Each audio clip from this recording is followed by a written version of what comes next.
안녕하십니까. 자, 이번 시간에는 3장 마지막 시간이었었어요. 도책의 마지막 부분 정리하고요. 4장 것도 좀 보도록 하겠습니다.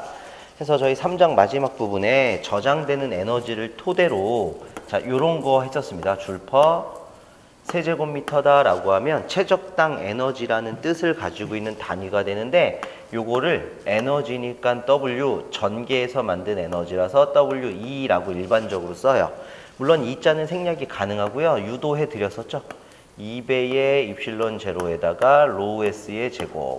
그러면 2배의 입실론 제로에다가 전속 밀도 D의 제곱. 해서 2분의 1배의 2제곱의 입실론 제로. 2분의 1배의 2D와 같더라 라고 하는 최적당 에너지 식이 만들어지는데 요 세 번째 식은요. 전위를 이용해서 바꿀 수가 있었습니다. 그래서 V는 2D다. 결국 E는 D분의 V다 라는 걸 이용하면 2분의 1배의 D분의 V 전체 제곱의 입실론 제로다 라고 쓰셔도 됐고요. 첫 번째 식은요. 로우 S라고 하는 면전화 밀도는 면적분의 전화 S분의 Q니까 얘는 2배의 입실론 제로분의 S 면적분의 전화 Q의 제곱이다 라고 쓸 수도 있었습니다. 그래서 특징은 뭐냐면 이렇게 만들어지는 최적당 에너지는 면전화 밀도 제곱의 비례, 전속 밀도 제곱의 비례, 전개의 제곱의 비례, 전개와 전속 밀도의 곱의 비례다라는 거였고요.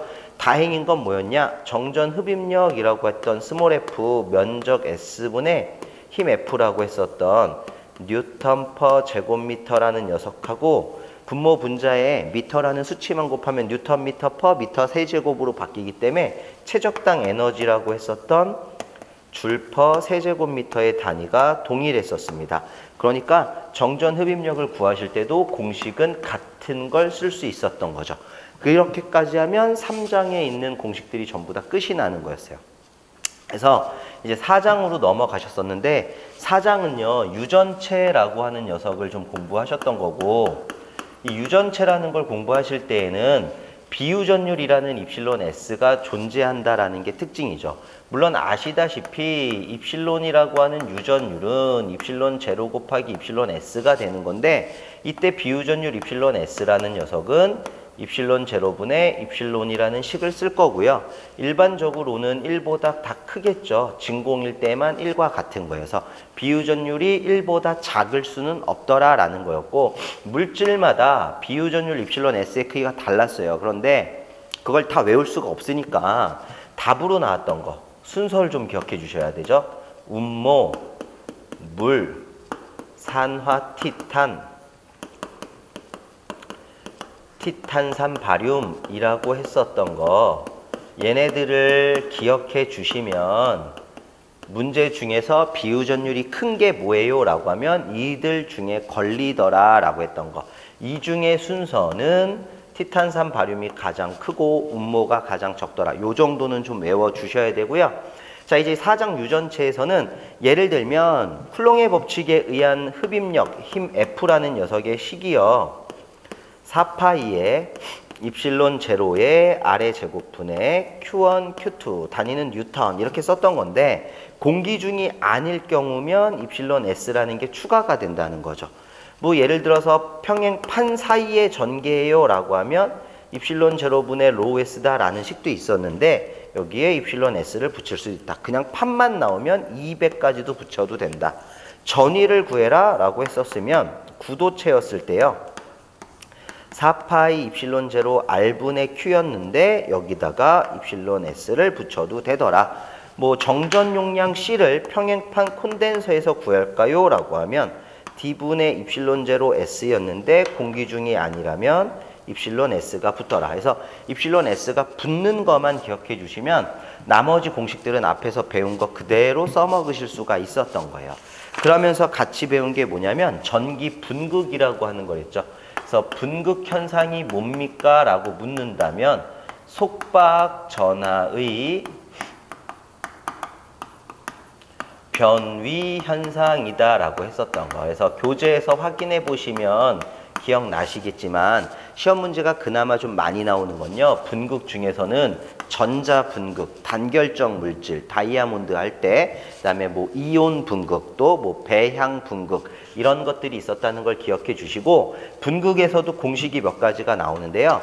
폴라지레이션이라고 했었던 분극의 세기 P 값은 입실론 제로에 입실론 S 마이너스 1에다가 전개 2를 곱한 형태가 되고요. 전속 밀도 D로 표현하면 D에다가 1 마이너스 입실론 S분의 1이라는 모양으로도 쓸 수 있었고, 분극률이라는 카이를 쓰면 카이 곱하기 2가 됐는데, 이것들은 도체의 최적당 쌍극자 모멘트와 같더라 해서 단위가 쿨롱 퍼 제곱미터가 나오던 게 분극의 세기의 공식이었고요. 더불어서 기억하셔야 되는 건 예죠. 분극률이라고 하는 카이는 입실론 제로에 입실론 S 마이너스 1과 같았던 게 분극률, 비분극률을 물으면 입실론 제로를 이항시켜서 입실론 제로분의 카이가 비유전율 마이너스 1이 됐다라는 거. 비유전율을 물으면 입실론 S는 비분극률이라고 하는 입실론 제로분의 카이에다가 더하기 1이 됐다라고 하는 6개, 얘까지 하면 7가지를 가지고 분극의 세기를 정의하고 여기다 대입해서 푸는 거였는데, 문제를 푸실 때 주의하셔야 되는 것 중에 하나가 입실론 제로라는 녀석을 출제하시는 분들에 따라서 8.85 곱하기 10의 마이너스 12승, 물론 단위는 페러퍼 미터였습니다. 얘를 쓰는 경우도 있었지만 이런 거 있었죠. 입실론 제로 모양 중에 36 파이분의 10의 마이너스 9승이라는 것도 둘이 같은 거기 때문에 얘로도 충분히 대체할 수 있다는 걸 기억하시고요. 분극률을 계산하라는 거하고 분극의 세기를 계산하라는 거하고 전개 2 하나의 차이라는 거를 알고 있어야 돼요. 2까지 계산을 하면 분극의 세기, 2를 제외하면 분극률이라는 거. 자, 얘는 이름이 뭐예요? 분극율이 되는 거고, 얘는 이름이 뭐죠? 비분극률이 되는 거고, 얘는 이름이 비유전율이 되더라 라고 하는 게 4장에서의 가장 먼저 배웠던 얘기가 됩니다. 다음에 배우신 건 뭐냐면 경계면 조건이었을 겁니다. 그래서 경계면 조건이라는 거를 좀 보실 건데, 뭐 이 경계면 조건이라 하면 멘트를 기억하셔야 돼요. 전개라고 하는 녀석, 좀 뒤쪽에다 쓸까요? 전개라 하는 것, 즉 기호로 2라는 녀석은요, 경계면에 수평성분, 자 표시는 안 하겠습니다. 수평선을 접선이라고 불러요. 수평성분이 연속이다. 서로 같다. 대신 전속 밀도 D는 경계면의 수직 성분이 연속이다. 법선 성분이. 그래서 식을 쓸 때 어떻게 썼었죠? 2원에다가 코사인 세타, 아이고야 죄송합니다. 사인인데. 2원에다가 높이에 해당하는 거니까 사인 세타 1을 곱한 게 2,2에다가 사인 세타 2를 곱한 것과 같다라는 식이 만들어졌어요. 경계면이라는 건요, 매질이 서로 다른 어떤 면을 뜻하는 거고, 여기에 매질 1, 2가 있다. 경계면과 수직이 되는 선을 만들어서 입사각과 굴절각이 존재한다. 입사하는 게 전개 2원이라면 굴절하는 건 전개 2,2가 될 건데, 전개라는 건 경계면의 수평선, 즉 요선과 요선의 길이가 같다. 왜? 에너지 보존 법칙에 의해서 무한히 가까운 곳에서 보는 거기 때문에, 그럼 요선을 구하는 건 2원에 사인 세타 1 곱하면 되고, 요선을 구하는 건 2,2에 사인 세타 2를 곱하면 된다. 요 식이 만들어지는 거고, 같은 개념으로 전속 밀도를 만들면 D1에 코사인 세타 1이 D2의 코사인 세타 2가 됐고요. 이 D라고 하는 녀석은 그대로 쓸 수도 있지만 이렇게도 써도 돼요. D라고 하는 게 2 곱하기 입실론과 같아서 1이면 2원 입실론 1.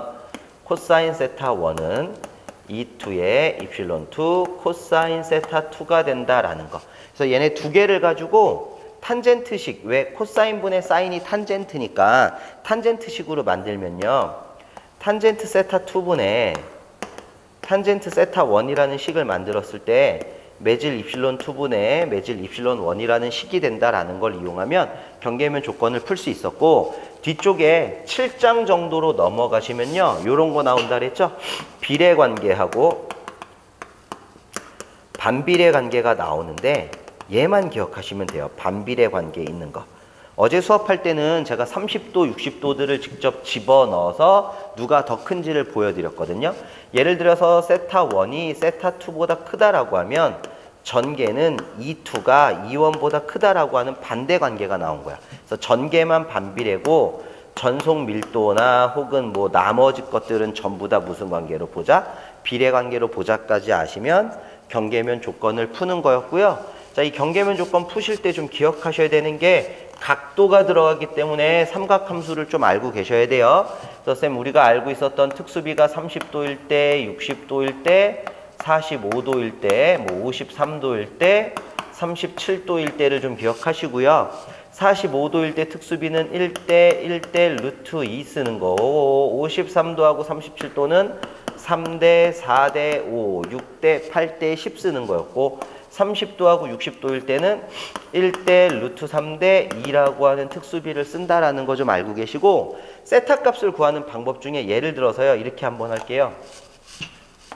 세타라고 하는 녀석을 구할 건데 아크탄젠트 모분의 모다라고 하는 값이 나온다라는 걸 각도로 계산을 할 거기 때문에 약 이렇게 한번 그려보겠습니다. 약 여기가 60도 1대 2대 루트 3이 되죠. 그래서 아크탄젠트 1분의 루트 3이에요 라고 하면 밑변이 1, 높이가 루트 3일 때 몇 도야? 라고 묻는 거니까 이게 몇 도라는 거죠? 60도 이렇게 보란 얘기예요. 만약에 거꾸로 30도로 돌리면 1대 2대 루트 3이니까 아크탄젠트 루트 3분의 1이에요 라고 하면 결과가 몇 도라는 거? 30도예요. 이렇게 아크탄젠트라는 개념을 활용하실 수 있어야만 경계면 조건이 완성이 될 수 있더라라는 거였습니다. 자, 경계면 조건 다음에는요, 이제 뭐 수직이냐 수평 입사냐에 따라서 작용하는 힘들을 구할 수가 있었는데 이런 거예요. 만약에 경계면의 전개가 수직 입사시, 경계면의 전개가 수직 입사시라고 한다면 수직이기 때문에 전속 밀도가 일정하다는 거고요. 그러면 경계면이 하나 존재하고 매질 1, 매질 2가 있을 때 일반적으로 매질 1이 크다라고 했죠. 그럼 전개가 수직으로 입사하고 있는 경우면 인장응력이라고 해서 서로 잡아당기는 힘이 생기는 거였죠. 근데 이때 전체 힘을 계산하게 되면 F는 항상 2분의 1배 공통 입실론 2분의 1 마이너스 1분의 1에다가 수직이니까 D제곱, 면적당 작용하는 힘이어서 뉴턴 퍼 제곱미터 이렇게 식을 만드는 거고, 수직이 아니라 수평으로 나올 때도 있었죠. 수평 입사하면 F는 앞에는 항상 2분의 1 입실론 1 마이너스 2의 2의 제곱이다 라고 하는 거. 물론 저는 어제요, 수직일 때 인장응력, 수평일 때 압축응력이라고 하는 힘을 가지고 뭐가 일정하냐에 따라서 면적당 작용하는 힘을 계산하다 보니까 비유전율이 큰 쪽에서 작은 쪽으로 힘이 진행하는 것까지도 알려드렸던 거예요. 근데 그것까지 지금 복습해서 할 필요는 없으니까 공식만이라도 외워주시면 되더라라는 거. 이게 수직, 수평, 경계면에 작용하는 힘이고, 이제 콘덴서 접속하는 거에 대해서 좀 배우셨는데, 콘덴서를 접속할 때는요, 예를 들면 콘덴서가 이렇게 존재하고 있고, 왼쪽을 입실론 1, 오른쪽이 입실론 2, 왼쪽의 면적을 S1, 오른쪽 면적이 S2, 사이의 간격은 왼쪽과 오른쪽이 모두 다 D라고 한다면 얘는 콘덴서의 병렬 접속이에요. 단자와 같은 방향으로 있을 때 병렬 접속이기 때문에 합성 용량은 C1 더하기 C2가 되고, C1이라고 하는 것 자체가 D분의 입실론 1의 S1, C2라는 거는 D분의 입실론 2의 S2 해서요, 이 녀석을 정리했더니 이런 식이 나온다는 거죠. D분의 1배를 먼저 써주시고 입실론 1의 S1 더하기 입실론 2의 S2라는 모양으로 병렬일 때 합성 용량을 구하는 식을 만들어낼 수 있다라는 걸 기억하셔야 돼. 뭐 책에 보시면 이거 다 나와 있어요. 뭐 101쪽, 102쪽 이런데. 그리고 콘덴서가 병렬이 아니라 단자하고 반대 방향으로 있으면 이쪽 부분을 D1, 이쪽 부분을 D2, 여기가 매질1, 매질2 대신 면적은 공통. 그러면 직렬일 때는 합성 용량 구하는 식 자체가 C1 더하기 C2분의 C1, C2가 되니까 이 C1이라고 하는 녀석은요.